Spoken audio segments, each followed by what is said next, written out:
बिस्मिल्लाहिर्रहमानिर्रहीम अस्सलाम वालेकुम रहमतुल्लाहि व बरकातहू। मुताला पाकिस्तान हमने शुरू किए हुए फेडरल बोर्ड की जो नई किताब है national book foundation for the 9th class, और चैप्टर नंबर 8 पे पहुंच गए, जो हमारा सेकंड लास्ट चैप्टर है।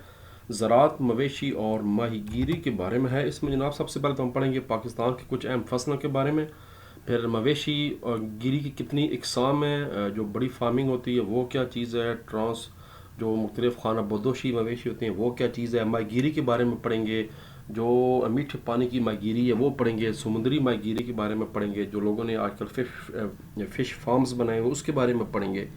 तो ये सारी चीज़ें हम पढ़ने जा रहे हैं। कुछ पढ़ेंगे कि हुकूमत क्या इक़दाम करे ताकि पैदावार बढ़ जाए, कुछ मसाइल के बारे में पढ़ेंगे। वन बाय वन पहले हम सिक्यूज़ करते हैं। पाकिस्तान में माहीगीरी के शोबे में मुलाजमत करने वाले अफराद की तादाद क्या है, ये 20 मिलियन है। ये टॉपिक के अंदर नहीं लिखा हुआ, ये बिल्कुल आखिर में जो अहम नुकात होते हैं एक्साइज से पहले वहाँ लिखा हुआ है। पेज नंबर 138 पे आप देख सकते हैं। ये 20 लाख अफराद यहाँ लिखा हुआ है। बड़ा ये चक्कर वाली एक्सरसाइज, इसमें अभी शॉर्ट क्वेश्चन हम देखेंगे और लॉन्ग सवाल, और आप हैरान हो जाएंगे कितनी मुश्किल एक्सरसाइज बनाई गई है ये। पाकिस्तान में माहीगीरी के शोबे को दरपेश सबसे बड़े चैलेंज में से है। अब ये दोनों इसके जवाब हैं, किताब के अंदर लिखा हुआ है। आलूदगी भी इसका जवाब है और बहुत ज़्यादा माहीगीरी भी जवाब है, इसलिए ये मशकूक MCQs, यानी इसके बारे में हम इंतज़ार करेंगे नई किताब, नई एडिशन के आने तक कि वहाँ पर क्या सूरत हाल है, क्योंकि ये भी जवाब इसका बनता है किताब के मुताबिक, और आलूदगी भी जवाब बनता है। गैर कानूनी माहीगीरी कहीं नहीं लिखा हुआ, इसलिए ये वाले ऊपर दिए गए तमाम जवाबात ये ऑप्शन नहीं हो सकता। यहाँ पर हो सकता है कि लिखा हो अलफ और जीम, तो फिर ये ऑप्शन दुरुस्त होगा। तो हो सकता है जब ये नया एडिशन है तो दाल ऑप्शन के ऊपर लिखा होगा अलफ और जीम, तो फिर आपने वो टिक करना है। या फिर गैर कानूनी माहीगीरी की जगह कोई और ऑप्शन दिया गया होगा। पाकिस्तान में सबसे ज़्यादा काश की जाने वाली नकदी फसल है। ये बड़ा टेक्निकल सवाल है, जहन में रखें। हमारी कुछ ग़ज़ाई फसलें हैं, जैसे गंदम है, जैसे चावल है, क्योंकि हम उसको बेसिकली खाने के लिए इस्तेमाल होता है, कारोबार के लिए बहुत कम है। जो नकदआवर फसल है पाकिस्तान की सबसे बड़ी कपास है, उसके बाद गन्ना है, ये बात आपने ज़हन में रखना है। फिर तंबाकू है, मकई, गंदम, चावल, ये नकदआवर तो हैं, मगर पाकिस्तान में जो ज़्यादातर किसान हैं उनकी जो ज़मीनें हैं वो बहुत थोड़ी हैं। वो मुश्किल से सिर्फ अपनी रोटी के लिए गंदम उगाते हैं, मुश्किल से एक्स्ट्रा गंदम नहीं उगा पाते, उनके पास ज़राए नहीं है। चावल जो है वो किसी हद तक नकदी ज़रूर है, मगर सबसे बड़ी नकदी फसल पाकिस्तान की कपास है, याद रखें। पाकिस्तान में कैश फार्मिंग के 3 फ़वाइद क्या हैं? अब ये सारे के सारे इसके ऑप्शन ठीक हैं। किसानों को आमदनी फराहम करता है, ये भी ठीक है। अब देखिए उसने ऊपर सवाल में 3 फ़वाइद लिखे हैं, जहाँ पर सिर्फ एक एक पॉइंट लिखा हुआ है, तो ये इसलिए ये MCQ की स्टेटमेंट ही गलत है। वहाँ पर 3 फ़वाइद कह रहा है, जबकि यहाँ सिर्फ एक एक फ़ायदा लिखा है, और चारों के चारों फ़ायदे ठीक हैं। तो ये भी हमारा जो है वो MCQs का भी इसमें इशू है। ये किसानों को भी आमदनी फराहम करता है, मुल्क की ज़रूरियात को पूरी करता है, ज़रूरी मैदान में रोज़गार फराहम करता है। तो टेक्निकली तो ये इसके 3 पॉइंट मुकम्मल दुरुस्त हैं। किसान ख़ानदान की ज़रूरियात वो चलें, अलफ वाला एक जैसा कॉमन हो गया, तो ये 3 पॉइंट्स बनते हैं। अब किसी MCQ के 3 पॉइंट कैसे आंसर हो सकता है, ये मुमकिन नहीं है, इसलिए इसको भी फ़िलहाल छोड़ दें। चावल की काश्त का कौन सा तरीका है, ये दोनों तरीके किताब में नहीं लिखे हुए, ये सारा नेट से चेक करने के बाद, रिसर्च के बाद मैंने निकाले हैं। याद रखें पाकिस्तान में चावल की काश्त का पूरी दुनिया में जो मेन तरीका है वो है ट्रांसप्लांटिंग। ये किताब में एक थोड़ा सा एक जगह पे लिखा हुआ है। ट्रांसप्लांटिंग मतलब होता है कि आपको पता है कि पहले चावल को अलहदा नर्सरी में उगाया जाता है, जब वो छोटे छोटे हो चुके होते हैं, फिर उनको वहाँ से उखाड़ कर और खड़े पानी में जो है ये फसल लगाई जाती है, तो उसको ट्रांसप्लांट कहते हैं। गन्ने के बारे में किताब में जिक्र नहीं है। गन्ने का जो आजकल सबसे बेहतरीन तरीका है वो ट्रेंच प्लांटिंग होती है। इसमें गन्ने को तकरीबन 1.5-2 फुट के पीस काट कर, 1.5 फुट का पीस काट कर ऐसे ही जगह जगह लाइनों की शक्ल में लगाते जाते हैं, फिर उसके ऊपर मिट्टी डाल देते हैं, खाद डाल देते हैं। तो इसमें यह कि बार बार दबाने की जरूरत नहीं होती, बल्कि पहले लगा कर ऊपर मिट्टी डाल दी जाती है। आप नेट से चेक करें trench planting of the sugarcane, तो आपको वो तस्वीरें दिखाएगा, आपको आइडिया हो जाएगा कि ट्रेंच प्लांटिंग क्या होती है। खाना बदोश और ट्रांस ह्यूमन गलाबानी में कौन सा अहम फ़र्क है? खाना बदोश पानी और चरागाह की तलाश में आगे बढ़ते हैं, जबकि गैर इंसानी चरवाहे मौसमी नकल मकानी की बाकायदा अंदाज में पैरवी करते हैं। तो ऑप्शन नंबर ए जो है वो है, यानी ये मौसम की वजह से हिजरत करते हैं। آپ کو پتہ ہے شمالی علاقوں کے لوگ، کشمیر کے لوگ جو ہیں وہ میدانی علاقوں میں جانوروں کے ساتھ آ جاتے ہیں، بعد دفعہ خود انسان نہیں آتے، جانوروں کو نیچے کچھ لوگوں کے ساتھ منتقل کرتے ہیں، کچھ فیملیز پہاڑوں پہ ہی رہتی ہے۔ لیکن جو خانہ بدوش ہیں وہ ساتھ ساتھ جدھر بھی جاتے ہیں پورا ان کا خاندان، ان کے پورے جانور چلتے ہیں، اور وہ پانی اور چراگاہ کی تلاش میں جاتے ہیں، نہ کہ موسم کی وجہ سے۔ خانہ بدوش اور ٹرانس ہیومن کلب کے فوائد میں سے ایک ہے، سارے کے سارے اس کے فائدے ہیں۔ یہ چروائے کو چرنے کے لیے وسائل کی وسیع رینج دیتا ہے، اس علاقے میں چرنے کے خطرات کو کم کرتا ہے اور دوسرے چرواؤں یا کسانوں کے ساتھ تنازعات سے بچنے کی اجازت دیتا ہے۔ اوپر دیے گئے تمام جوابات اس کا جواب درست ہے، باقی کتاب میں اس کا بھی ذکر کوئی نہیں ہے۔ اندرون ملک مچھلی کی کاشت اور آبی زراعت کی، یہ آبی زراعت کی کاشتکاری بیسیکلی یہ مچھلی فارمنگ کو کہتے ہیں، یہ ذہن میں رکھیں۔ یہ فصلوں کی کاشتکاری نہیں ہے، آبی زراعت پانی کے اندر جو ہے، یہ جو ہے آپ کی ماہی گیری جو ہے، یہ اس کو جس فش فارمنگ جس کو کہتے ہیں، جس کو ماہی پروری کہتے ہیں، یہ وہ چیز بتائی جا رہی ہے۔ اس کا آنسر جو ہے وہ آنسر نمبر بی ہے۔ چھوٹے پیمانے پر کام شامل ہوتے ہیں، جبکہ آبی زراعت میں چھوٹے پیمانے اور بڑے پیمانے دونوں طرح کے کام ہو سکتے ہیں۔ یہ اس کا قریب ترین جواب اس کا یہ بنتا ہے۔ میں آپ کو بتا رہا ہوں یہ ساری کی ساری ایکسرسائز انتہائی ٹیکنیکل اور کنسیپچول ہے، آپ کو ایگزیکٹلی کتاب سے چیزیں نہیں ملیں گی، آپ کو پورا چیپٹر پڑھ کے سمجھنا پڑے گا اور نیٹ سے مختلف ویب سائٹ سے ہیلپ لینی پڑے گی، تب جا کے ایکسرسائز یہ ہوئی ہے ممکن۔ مندرجہ ذیل میں سے کون سا اندرون ملک کاشتکاری اور آبی زراعت کاشتکاری کے درمیان یکساں ہے؟ تینوں کے تینوں۔ دونوں طریقوں میں آبی احتیاطی کاشتکاری شامل ہے۔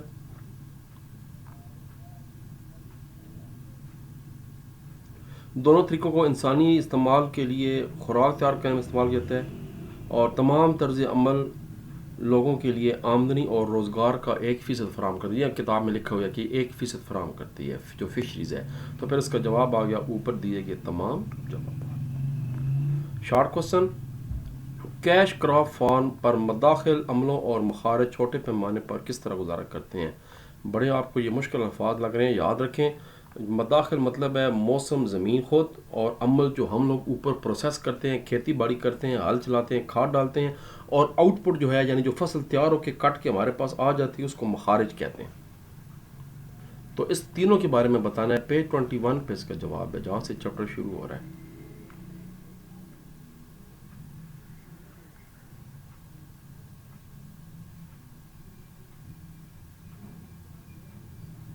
جی جی،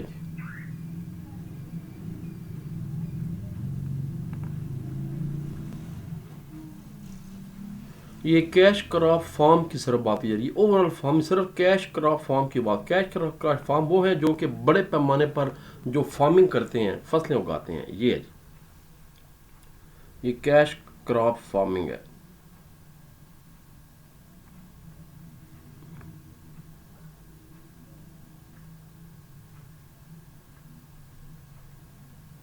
بالکل جی، نقد فصل کی کاشتکاری کیش کراپ فارمنگ، یہ اس کا جواب ہے۔ پاکستان میں نقد فصل کی کاشتکاری کے لیے پانی ایک اہم مسئلہ ہے۔ کسان صرف 2 موسموں میں فصلیں اگا سکتے ہیں، آپ کو پتہ ہے ایک ربی کی فصل ہے اور ایک خریف کی فصل ہے۔ خریف گرمی کی فصل ہے اور ربی سردیوں کی فصل ہوتی ہے۔ ہمالیہ سے نکلنے والے دریاؤں کے پانی کو موڑنے اور ذخیرہ کرنے کے لیے کئی ڈیم بنائے گئے ہیں، چھوٹے بڑے اور بیراجز بھی بنائے گئے ہیں۔ سندھ پر تربیلا ڈیم بنایا گیا ہے، جیلم پر منگلہ بنایا گیا ہے۔ اس کے بعد لنکس نہریں ہیں جو نکالی جاتی ہیں پنجاب اور سندھ میں۔ جب یہ ڈیم بھر جاتے ہیں تو سردیوں کے لیے پانی کو محفوظ رکھتے ہیں، جیسے سکر کو سردیوں میں تربیلا ڈیم سے پانی فراہم کیا جاتا ہے۔ لیکن جب دریا کا بہاؤ کم ہو جاتا ہے تو پھر جو برانی علاقے کے لوگ ہیں وہ ٹیوب ویلوں کے ذریعے آبپاشی کرتے ہیں، ٹربائن لگا دیتے ہیں، پمپ لگا دیتے ہیں۔ تو یہ جناب آپ نے یہاں پر بتا دیا، یعنی یہ طریقہ ہے کیش کراپ فارمنگ کا پاکستان میں۔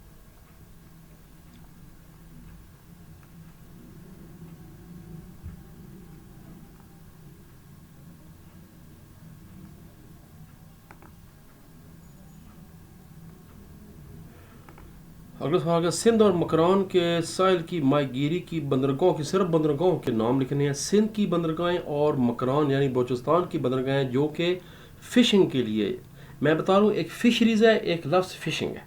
ماہی گیری جو آپ پکڑتے ہیں قدرتی وہ فشنگ ہوتی ہے، جب خود آپ پالتے ہیں فارم کی صورت میں وہ فشری۔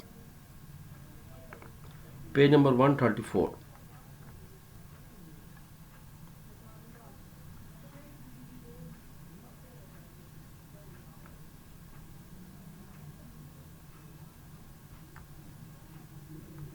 134 आ गया जी, और ये हमारा पेज नंबर इस वक्त 123 है, अभी तो काफ़ी रहता है, तो डायरेक्ट चलते हैं पेज नंबर 134 पे।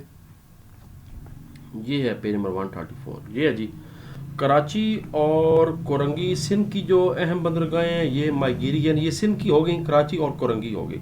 जबकि बलूचिस्तान यानी मकरान में छोटी बंदरगाहें हैं जैसे सोतिमानी, जीवानी और अरमारा। ये मारा नहीं है, ये अरमारा नाम है इसका, और मारा इंग्लिश में लिखा होता है ORMARA। और ग्वादर की बंदरगाह भी एक जदीद माहीगीरी के मरकज़ के तौर पर तैयार किया जा रहा है। यहाँ तक बताना। अगला शॉर्ट क्वेश्चन है, चावल गंदम की फसल की ज़ाहिरी शक्ल बयान करें। ये भी कंसेप्चुअल सवाल है, तो इसका जवाब किताब में कहीं नहीं है, यानी ओवरऑल बताना है कि ये फसल देखने में कैसे होती है, तस्वीर नहीं बतानी, लिख के बताना है। तो इसका जवाब मैं नीचे लिख दिया है, और इसका आसानी से आप इसको स्क्रीन को रोक कर और इसको नोट कर लें। चावल और गंदम की फसलें दोनों ही ज़राअत के लिए अहम है, लेकिन इनकी ज़ाहिरी शक्ल में नुमाया फ़र्क है। नंबर 1, चावल की फसल। पौधे का कद, जो चावल का पौधा है अमूमन 2 से 4 फुट लंबा होता है, एक बात होगी।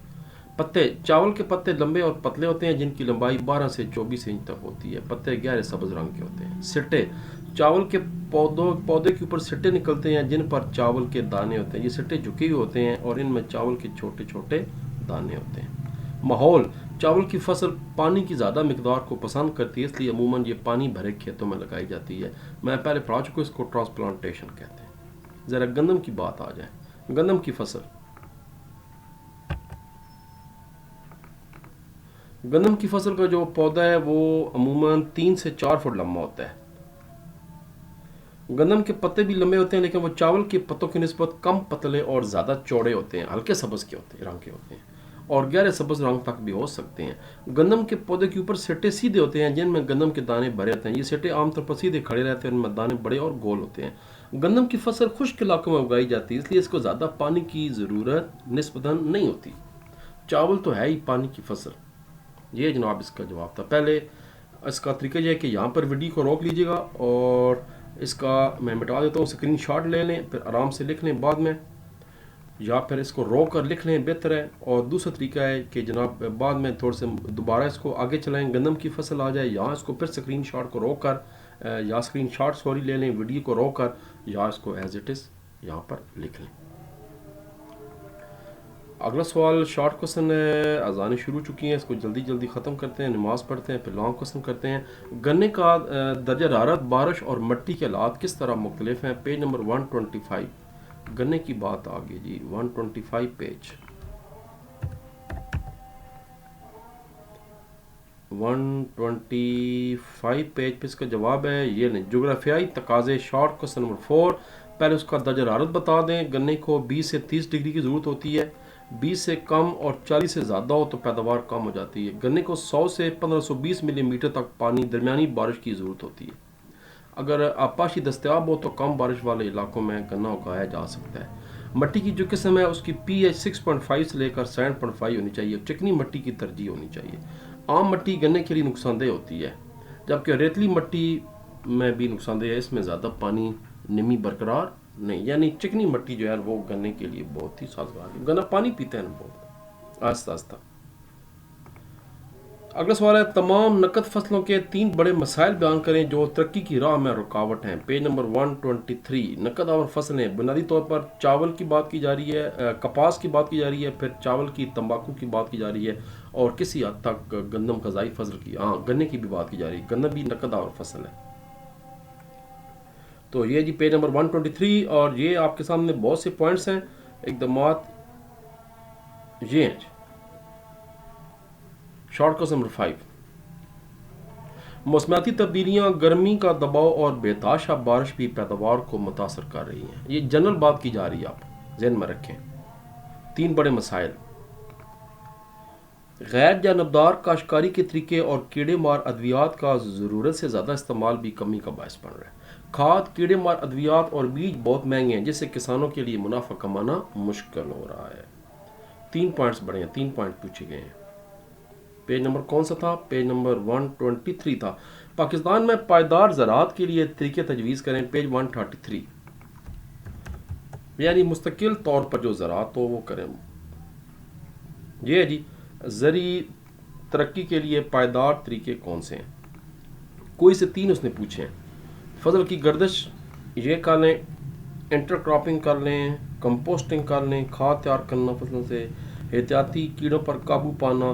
یعنی یہ وہ طریقے ہیں جن کو استعمال کر کے آپ مسلسل اور اچھی پیداوار فصلوں سے حاصل کر سکتے ہیں. جو آپ کو آسان لگتا ہے ان میں سے کوئی سے 3 پوائنٹ میرا خیال ہے پوچھے گئے ہیں. جی اچھا، اس نے جنرلی پوچھا ہے تو بات 3 نمبر کا سوال ہے تو 3 پوائنٹ کر لیں ان میں سے کوئی بھی. ویسے کافی زیادہ پوائنٹ ہیں، 6 پوائنٹ. آخری جو سوال ہے اس کا ایگزیکٹ جواب بھی کتاب میں نہیں ہے اور اس کا نیٹ پہ بھی جواب ملنا مشکل ہے کیونکہ اس میں ڈیٹا مانگا جا رہا ہے. ڈیٹا کتاب میں جو لکھا ہوا ہے وہ آپ کو میں بتا دیتا ہوں. بتانا یہ ہے کہ روزگار کے پاکستان کی یعنی اوورال ترقی میں یا روزگار کے شعبے میں ان کا کتنا حصہ ہے. مویشی کا لکھے ہی کوئی نہیں ہے. فشریز کا 2-3 لائنوں میں لکھا ہوا ہے. کپاس اور چاول کا 1-2 لائنوں میں لکھا ہوا ہے. میں آپ کو سارا بتا دیتا ہوں، وہ ملا کر جوڑ جاڑ کر سوال کا جواب بن جائے گا. 122 پیج پہ پہلے چلتے ہیں، پھر 126 پہ چلتے ہیں. 122 پیج، یہ 132 پیج ہے تو ہم نکالتے ہیں 122 پیج. یہ نہیں، پہلے تو کپاس کی بات آ گئی. کپاس معیشت کی زرعی اور ٹیکسٹائل دونوں شعبوں کے لیے اہم ہے. یہ خام ملکی پیداوار کا 0.6% ہے اور زراعت میں شامل ہونے والی قدر کا 3.1% ہے. کپاس خام مال اور پاکستان کی غیر ملکی کرنسی کی آمدنی میں اضافہ کرتا ہے. 2 باتیں ہوں گی. اس کے بعد ذرا 126 پیج پہ چلتے ہیں. 126 پیج چاول کی بات دیکھتے ہیں. ایک گندم آ گیا اور یہ 126 پیج پہ چاول آ گیا. ہائی لائٹ میں نے کیے ہوئے. چاول زراعت میں 3.5% حصہ ادا کرتا ہے اور خام ملکی پیداوار کا 0.7 کل حصہ ہے. 2 باتیں، چاول کی بات بھی ہو گئی. اس کے بعد پیج نمبر 131 اور 133 پہ چلتے ہیں. بڑی کھپ ہے، میں بتا رہا ہوں مجھے 3 دن لگے ہیں یہ ایکسرسائز کو مکمل طور پر کرنے میں. بار بار یہ چیپٹر پڑھنا پڑ گیا، انگلش میں پڑھا، اردو میں پڑھا تاکہ کنسیپٹ کلیئر ہوں. نیٹ سے دیکھا، Chat G P T use کیا، بہت سی چیزیں یوز کی ہیں، پھر جا کے یہ اس قابل ہوا ہے کہ اس کو مکمل کیا جائے. پیج نمبر 130، یہ بھی تو 135 آیا ہے. دوبارہ میں دیکھتا ہوں. پیج نمبر 131 ہے، یہ نہیں جی، یہ 131 آ گیا. جہاں پر آپ نے یہ کام کرنا ہے، مویشیوں کے صرف جتنا لکھا ہے بس اتنا ہی بتا دیں. مویشیوں کی فارمنگ گوشت، دودھ، انڈے اور دیگر جانوروں کی مصنوعات کی تیاری کے لیے پالتو جانوروں کی پرورش اور انتظام پر منحصر ہے. اب یہ نہیں لکھا ہوا کہ اس کا کتنا حصہ ہے جی ڈی پی میں. یہ سب سے قدیم اور اہم ترین زرعی اقسام میں سے ایک ہے. یہ پاکستانی عوام کو اعلیٰ معیار کی پروٹین کا ذریعہ فراہم کرتا ہے. چلیں ذرا کہ اس کے بعد آ جائیں جی 133 پیج پر. اب ماہی گیری کی بات ہو رہی ہے. یہ بات بتانی ہے، ماہی گیری 2020 میں کل برآمدات کا 1.6% ہے. اگر 2020 کا ہمارے پاس ڈیٹا ہے تو اس کے مطابق 1.6% ہے. ایک بات ہو گئی. مزید 2 باتیں اور بتانی ہیں. 136 اور 138 پیج نکالیں. 134 جی. اقوام متحدہ کے فوڈ اینڈ ایگریکلچر آرگنائزیشن کے مطابق پاکستان میں اندرونی ملک ماہی گیری نے 2014 میں 2,11,069 افراد کو ملازمت فراہم کی. اور اب ذرا آخری جہاں پر خلاصہ ہے 138 پیج پہ، وہاں اوورال بتا دینا ہے کہ کتنے لوگ وابستہ ہیں. جو ایم سی کیو بھی ہے، یہ ماہی گیری کا شعبہ پاکستان میں 20 لاکھ سے زیادہ افراد کو ملازمت دیتا ہے.